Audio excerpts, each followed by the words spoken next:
हिरेन जी, आपसे मैं एक छोटे से सवाल से शुरू करता हूं। जब मधुसूदन मिस्त्री ने एक बयान दिया था कि हम पीएम मोदी को औकात दिखा देंगे, ये आपको मर्यादापूर्ण बयान लगा था? आपको ठीक लगा था ये?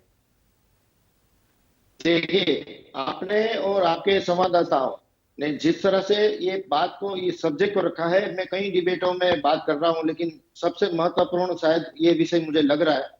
नहीं, सबसे मैंने आपसे इम्पोर्टेंट बात, और जैसे अभी हिरेन बता रहे थे जी, गुजरात से, चर्चा को आगे बढ़ाएंगे। मैं सिर्फ पूछ रहा हूं कि मधुसूदन मिस्त्री ने जो बयान दिया था कि पीएम मोदी को हम उनकी औकात दिखाएंगे, ये आपको अच्छा लगा था, मर्यादापूर्ण लगा था? बिल्कुल ये मर्यादा विहीन निवेदन था, और मधुसूदन मिस्त्री जी ने जिस तरह से ये बात कही है, ठीक है, वाकई ठीक में है, ये बिल्कुल बिल्कुल मर्यादा इसमें नहीं कांग्रेस है। की छवि दिखाता अब सुनिए, अब सुनिए, सीएम योगी आदित्यनाथ कल बयान देते हैं गुजरात चुनावों में कि एक नमूना दिल्ली से आया है। ये आपको मर्यादापूर्ण बयान लग रहा है?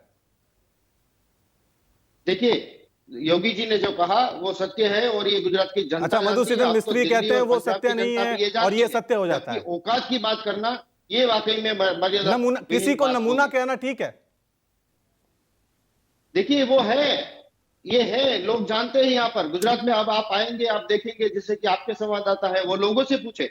मैं तो कहता हूं मुझसे ज्यादा लोगों से पूछा जाए, किसी भी रैंडम को पूछा जाए, तो वो बताएंगे कि ये वाकई में नमूना है। क्योंकि नमूना इसलिए है क्योंकि जिस तरह से यहाँ पर ये बयानबाजी, जुमलेबाजी कर रहे हैं, गुजरात में स्थिति को बिगाड़ने की जो कोशिश हो रही है, वो वाकई में नमूना नहीं तो और क्या है। योगी जी जब कहेंगे ये तो नमूना आतंकी यही राजनीति करना चाहती है बीजेपी। क्या बीजेपी ने तो 27 सालों में विकास किया है ना? इन शब्दों का फिर तो कांग्रेस के औकात वाले बयान और आप में क्या फर्क रह जाता है?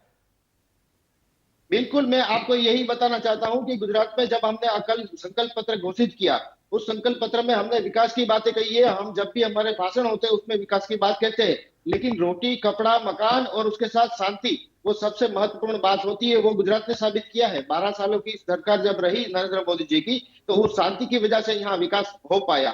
उस संभव विकास के कारण वो गुजरात मॉडल बना। और आज दिल्ली में जिस तरह से आज केंद्रीय मंत्रिमंडल की बात करें और नरेंद्र मोदी की बात करें, तो उन्होंने जिस तरह से काम किया है, वो शांति की वजह से आज पूरे देश में विकास जो है वो फैल रहा है, और देश का नाम जो है विश्व में आज आगे बढ़ रहा है। क्यों बढ़ रहा है? क्योंकि वही शांति है। उसी शांति की बात जरूर करनी चाहिए, क्योंकि वो तफावत जो है दोनों के बीच में, 27 साल पहले की जो अभी हम बात कर रहे थे, उसी 27 साल पहले की ये स्थिति गुजरात में हुआ करती थी कि कोई भी बिजनेसमैन जो है वो यहाँ नहीं आ सकता था।